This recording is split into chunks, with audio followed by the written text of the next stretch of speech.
तो चैप्टर 2 है, इसकी बात करते हैं the electric potential and capacitance. आपका जो एनसीईआरटी बुक का है, फर्स्ट टॉपिक है 2.1 इंट्रोडक्शन। इंट्रोडक्शन के नोट समझते हैं, इसमें क्या चीज़ें इंपॉर्टेंट है इसको देख लीजिए। Spring force, magnetic force, electrostatic force and gravitational force are examples of conservative force. अब कंजर्वेटिव फोर्स होते क्या हैं? यदि हम उसके अगेंस्ट वर्क करते हैं तो उस वर्क को वो वापस कर लेता है। जैसे आप स्प्रिंग को खींच दो और आप छोड़ दो तो स्प्रिंग क्या होता है, उसको अपनी ओरिजिनल पोजीशन पर वापस कर लेता है। यदि मैं ग्राउंड से कोई चीज़ उठा लूँ और उठाने के बाद छोड़ दूँ तो ग्राउंड में से ही चला जाएगा। मतलब यहाँ पर ग्रेविटेशनल वर्क फोर्स जो क्या कहलाया, कंजर्वेटिव फोर्स कहला गया। मान लीजिए आपके पास एक मैग्नेट ही है और मैग्नेट में कोई चीज़ वहाँ पर चिपकी हुई है, स्टिक है। यदि आप थोड़ा सा उसको दूर करें फिर छोड़ दें तो फिर वापस वहीं पर चला जाता है। इसका मतलब ये है कि जो अपने ओरिजिनल पोजीशन को रिगेन कर सकते हैं, अपने वर्क को रिटर्न कर सकते हैं, ऐसे फोर्स ही क्या कहलाते हैं, कंजर्वेटिव फोर्स कहलाते हैं। और ये फोर्स पाथ पर डिपेंड नहीं करते बल्कि ऑब्जेक्ट की इनिशियल और फाइनल पोजीशन पर डिपेंड करते हैं। तो जैसे स्प्रिंग है अपनी पोजीशन को रिगेन कर सकती है, मैग्नेटिक फोर्स है उससे यदि हम कोई ऑब्जेक्ट को डिस्प्लेस करते हैं थोड़ी दूर तक छोड़ देंगे तो फिर वापस ले आएगी। इलेक्ट्रोस्टैटिक फोर्स है तो वो भी क्या है, यदि मान लीजिए कोई चार्ज्ड बॉडी है और उसके बगल में कोई दूसरा चार्ज है माइनस वाला तो उसको अट्रैक्ट कर लेगा। यदि आप उसके अगेंस्ट दूर ले जाओगे तो ग्रेविटेशनल फोर्स है। अर्थ से यदि हम कोई चीज़ ऊपर उठाते हैं, जब उसको मौका मिलेगा आप फोर्स को रिलीज करोगे तो अपने आप वापस हो जाएगा। ऐसे फोर्स क्या कहलाते हैं, कंजर्वेटिव फोर्स कहलाते हैं। तो यहाँ पर जो हमारा कूलॉम्स का फोर्स होता है जो चार्जेस के बीच में लगता है ना, Coulomb's force between two stationary charges is a conservative force. तो यहाँ पर आपको सिर्फ इतना समझ लेना है कि जो कूलाम का फोर्स होता है जिसको हम इलेक्ट्रोस्टैटिक फोर्स कहते हैं, वो भी एक तरह का कौन सा फोर्स होता है, कंजर्वेटिव फोर्स होता है। अब थोड़ा सा ये देखते हैं कि कूलॉम्स फोर्स है और हमारे पास ग्रेविटेशनल फोर्स है, उन दोनों में क्या डिफरेंस है। तो यदि मैं फार्मूला लिखूं तो यहाँ पर देखिए F equal to k Q1 Q2 upon r square, ये कूलॉम्स का फोर्स है। और यहाँ पर F equal to G M1 M2 upon r square, ये ग्रेविटेशनल फोर्स है। ये मैं इसको E लिख दिया इलेक्ट्रोस्टैटिक फोर्स, ये जी लिख दिया ग्रेविटेशनल फोर्स। अब इसका हमको कंपैरिजन करना है तो यहाँ पर देखते हैं क्या both Coulomb force and gravitational force have inverse square dependence on distance. आप देख रहे होंगे कि यहाँ जो डिस्टेंस है आर स्क्वायर है, यहाँ भी डिस्टेंस क्या है, आर स्क्वायर है और अपॉन में है। तो कहना चाहिए चाहे इलेक्ट्रोस्टैटिक फोर्स हो वो डिस्टेंस के स्क्वायर के इन्वर्सली प्रोपोर्शनल है, और चाहे ग्रेविटेशनल फोर्स है यहाँ भी ये डिस्टेंस के स्क्वायर के इन्वर्सली प्रोपोर्शनल है। माने दोनों ही डिस्टेंस का स्क्वायर का डिस्टेंस का इन्वर्स लॉ फॉलो करते हैं।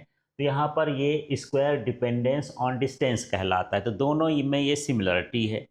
अब यहाँ पर देख रहे हैं, यहाँ पर जो प्रोपोर्शनल रेशियो है ये के है, यहाँ पर ये प्रोपोर्शनल रेशियो है जी है, इसमें डिफरेंस है। जो यहाँ पर चार्जेस हैं वो इसमें रिप्लेस हो गए हैं किससे, मास से। तो लगभग सेम फार्मूला होता है, उसमें मास का मैग्नीट्यूड है, इसमें चार्ज का मैग्नीट्यूड है। ये भी जो है दोनों चार्जेस के स्क्वायर ऑफ डिस्टेंस के इन्वर्सली प्रोपोर्शनल होता है। यहाँ भी ये दोनों मास के डिस्टेंस के स्क्वायर के इन्वर्सली प्रोपोर्शनल होता है।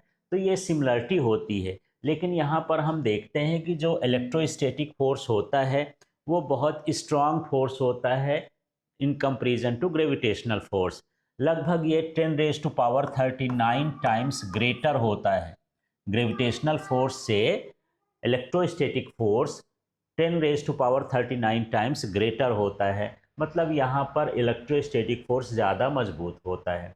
तो इस तरह से हमको समझना है कि दोनों जो लॉ होते हैं वो डिस्टेंस का स्क्वायर लॉ फॉलो करते हैं, इनवर्स स्क्वायर लॉ। अब यहाँ पर देखते हैं क्या है ये पोटेंशियल एनर्जी समझते हैं। When an external force moves an object from one point to another point against conservative force, the work done by that external force is stored in the object as a potential energy। अब देखिए अर्थ जो है कहाँ खींचती है, नीचे अपने centre की ओर।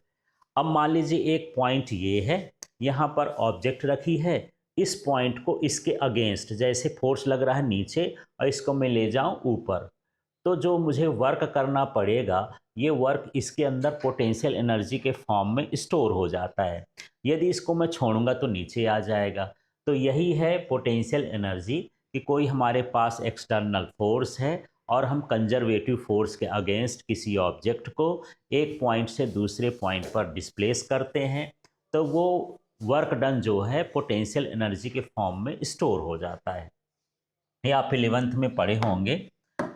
अब हम यहाँ पर देख लेते हैं, नेक्स्ट वाला टॉपिक है और इसको समझते हैं। ये है a electric force q E acts on a charge q at any point in the electric field.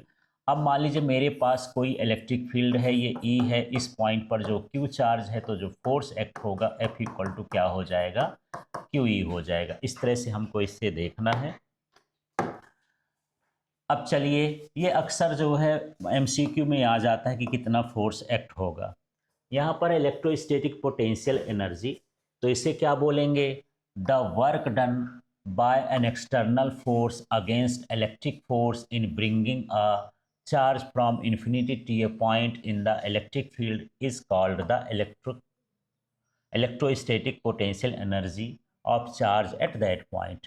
अब मान लीजिए यहाँ पर इलेक्ट्रिक फील्ड है, यहाँ पर कोई चार्ज है, ये इन्फिनिटी में है, इस चार्ज को हम ब्रिंग करते हैं इलेक्ट्रिक फील्ड में, तो जो मुझे वर्क करना पड़ेगा वही क्या कहलाएगा, इलेक्ट्रोस्टैटिक पोटेंशियल एनर्जी। तो यहाँ पर बोलेंगे the work done in bringing a charge from infinity to a point in electric field is known as electrostatic potential energy. अब देखिए, the work done per unit charge is the characteristic property of the electric field related to the charge configuration.